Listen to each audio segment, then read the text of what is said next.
వైజాగ్లో జూలై 24న BNR golden diamonds opening సందర్భంగా మెగా ఆఫర్స్.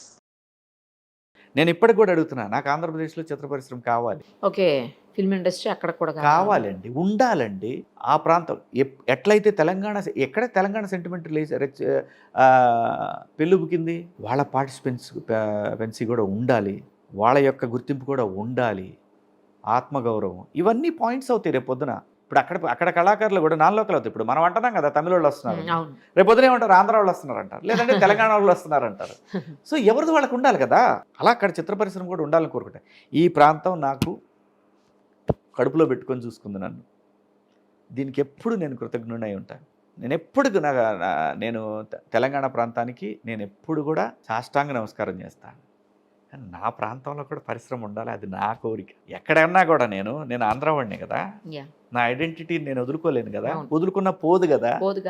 పోతే ఏమంటారు, తల్లి కడుపు మీద తన్నాడు వీడు అని మాట్లాడతారు. నాకు వద్దు, ఆ బ్యాడ్ నేమ్ నాకు వద్దు. నా ప్రాంతంలో కూడా ఫిల్మ్ ఇండస్ట్రీ ఉండాలా, దానికోసం పోరాడతాను. నేను దానికోసం చాలాసార్లు అడిగాను. నేను పదవులు అడగల. నేను లోకేష్ గారినైనా, తెలుగుదేశం పార్టీని, అధికార పార్టీనైనా సరే, నేను ఏమడిగాను, ఆంధ్రప్రదేశ్లో చిత్ర పరిశ్రమ కావాలి, ఆ ప్రాంతంలో చాలామంది కళాకారులు ఉంటారు, వాళ్ళకి ఉపయోగం ఉండాలి.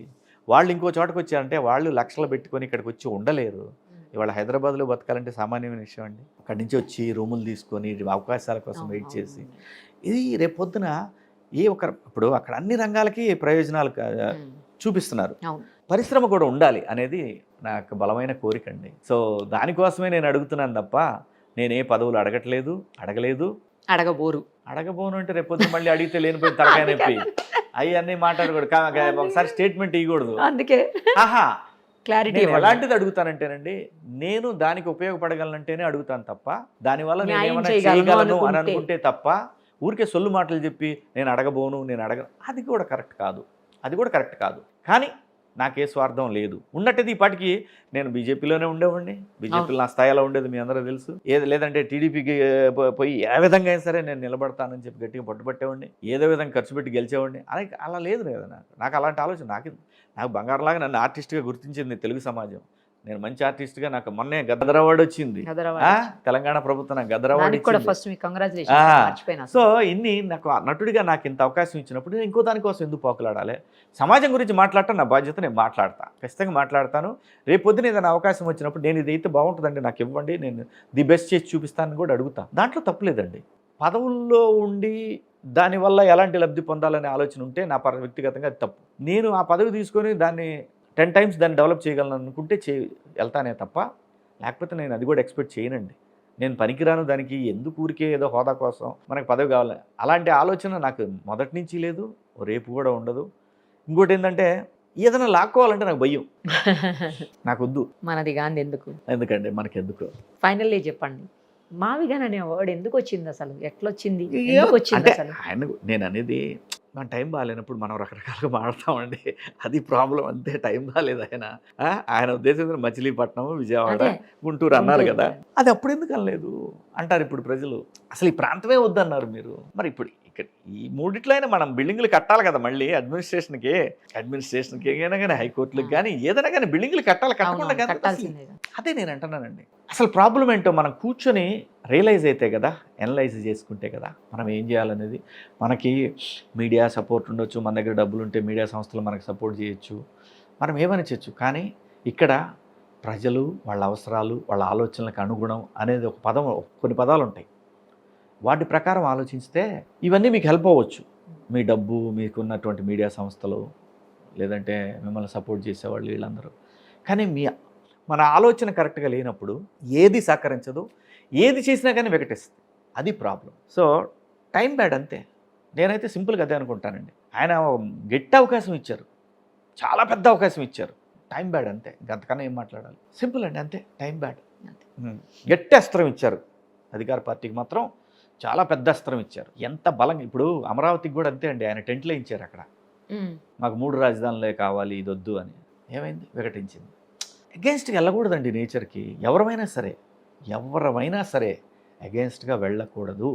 ఇప్పటికైనా సరే ఏ రాజకీయ పార్టీ అయినా మనం ఎందుకు ప్రజల మెప్పు పొందలేకపోతున్నాం అని కూర్చొని ఆలోచించుకొని సరైన వ్యక్తులను చుట్టూ పెట్టుకుంటే పని అవుద్ది తప్ప, ఇక్కడ ప్రతిదీ రూపాయితో ఆలోచించి ప్రతిదీ లబ్ధి పొందుదాము, ఎలాగైనా సరే మనమే ఉందాము ఇంకా నెక్స్ట్ 30 years ఇలా ఆలోచిస్తే పని అవ్వదండి.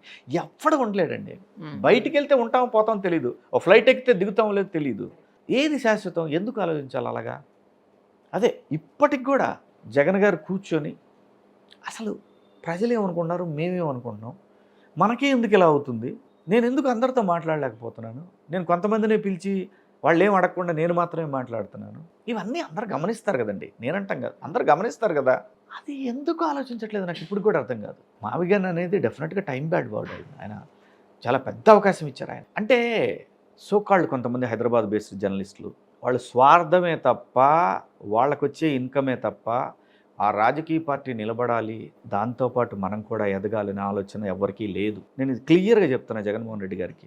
నిజంగా ఆయన మంచి కోరుకునే వాళ్ళందరికీ కూడా ఈ పెయిడ్ సెక్షన్ను పక్కన పెట్టేసి నిజాయితీగా ఒక రాజకీయ పార్టీకి వాళ్ళకి ఎటువంటి ఆలోచనలు టువర్డ్స్ సమాజం ఉండాలి, ఎంతో కొంత నిజాయితీ కనపడాలి అనే విధంగా ఆలోచిస్తేనే ఆయన నెక్స్ట్ ఎలక్షన్స్కి పోటీ ఇవ్వగలుగుతారు అనేది నా అభిప్రాయం. నా అభిప్రాయం నచ్చదు చాలామందికి, వాళ్ళకి నచ్చకపోయినా కానీ వాస్తవం ఇది. ఈ వాస్తవంలోకి వస్తే ఎంతో కొంత కంపీట్ చేయగలుగుతారు అధికార పార్టీతో. లేకపోతే ఇదే పొద్దాకల కంటిన్యూస్గా వాళ్ళు ఏం చేసినా మీరు విమర్శించడం, లేదంటే ఏదన్నా నిజాన్ని మాట్లాడిన మాబోటి వాళ్ళని ఇష్టం వచ్చినట్టు క్యారెక్టర్ అసాసిన్ చేయటం, ఇలాంటివన్నీ జరుగుతాయి. చేతికి దొరికితే నేను వదిలిపెట్టేవాడిని కాదు. చేతికి దొరికాడంటే నాకు ఎవడన్నా నేను వదలను. అందుకంటే మనకంటూ ఒక సంస్కారం ఉంటుంది కదా.